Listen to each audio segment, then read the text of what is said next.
because we're living in a highly complex world and there's so much information being thrown at us all the time, and it's quite easy to get overwhelmed by that as people, as customers, so businesses are in exactly the same place. And one of the ways to deal with that or work your way through that is through diversity of thought, and getting more diverse ideas is not just it's looking at who you surround yourself with and where you're getting your ideas from. And diversity is not just about gender, but about age, culture, other business sectors, global, looking offshore. And one of the ways that I think in New Zealand we can really encourage more innovation is making sure the electricity sector is diversifying where it's getting its ideas from. And I think that's one thing where Callaghan is well respected in that area, and that's something that ERANZ is trying to do as well in terms of this Talking Head series of opening up the sector to ideas from other places. And where things like all of this digital technology, we've got to learn from the finance sector, learn from other service applications from the food sector. There's lots of areas where electricity now, because of big data, is finding ways of learning from other sectors and offshore, and the ways that we can innovate to deliver better for our customers. Even getting down to transparency of what your specific appliances are doing, which will have great customer benefits at that real front end. But then there's all the back end benefits from blockchain, or even just more crunching of the data that's coming through and the amount of data. So in that case, you've got the supply contracts of getting more visibility around, maybe it might be percentage of renewables that was actually provided at that time. In more real time perhaps might come through.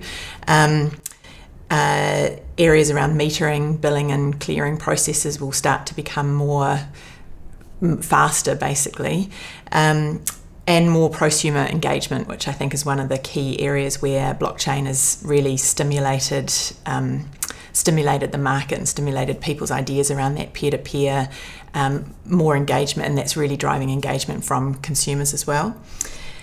But I think given the stage of development of the digital technologies and blockchain, where we think it's going to go might be very different from where it ends up, and that's the exciting bit.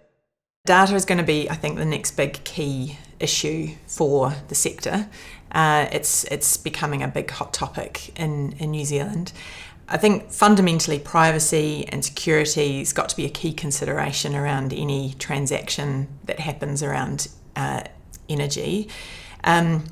Firstly, because of the privacy considerations, that are customers consenting, and are they aware of that consent? And this goes back to that basic building social license and trust for the use of customer data. And it's not a complex thing, and this is again where we can learn from other sectors, banking, Facebook, Google, and where that is knowing generally customers will be on board if they can see value and benefit from the use of their data.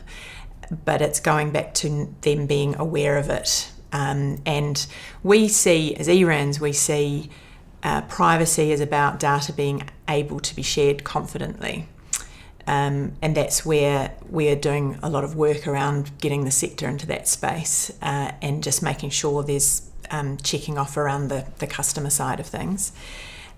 Secondly, around that privacy and security, that we can never forget that electricity is critical infrastructure in New Zealand. So it's all good and well to play around and things, but as soon as you can't put your heater on in winter when it's cold, then all the opportunities might go out the window if there's that sense that it's not going to be reliable or secure anymore. And I think that's where the regulatory settings are fundamentally driven by that, needing to make sure it's secure and reliable.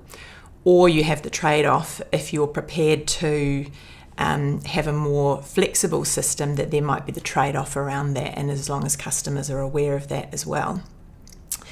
The third point around the data availability is that because there's the value is in the data, so there's gold in those hills, and we can't be naive about that.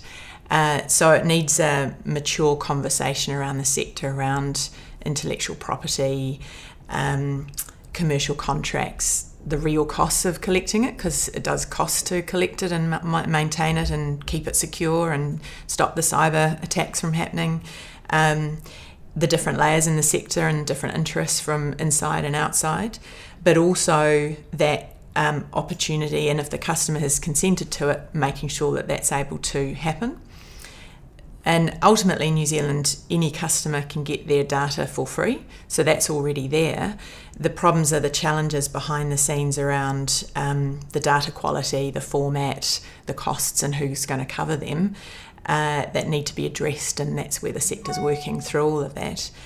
And I think that's where, if we're really talking about an era of democratisation of data, which is the new buzzwords that are coming around, then being able to have those conversations, which will push and challenge some members and players in the market. But that's where we've got to start at that first point of understanding the value of it, and then how we can all achieve the goal. And that's where, going back to that first point around diversity of people involved in the conversation and how other sectors have managed it, will be really important for the electricity sector to draw on.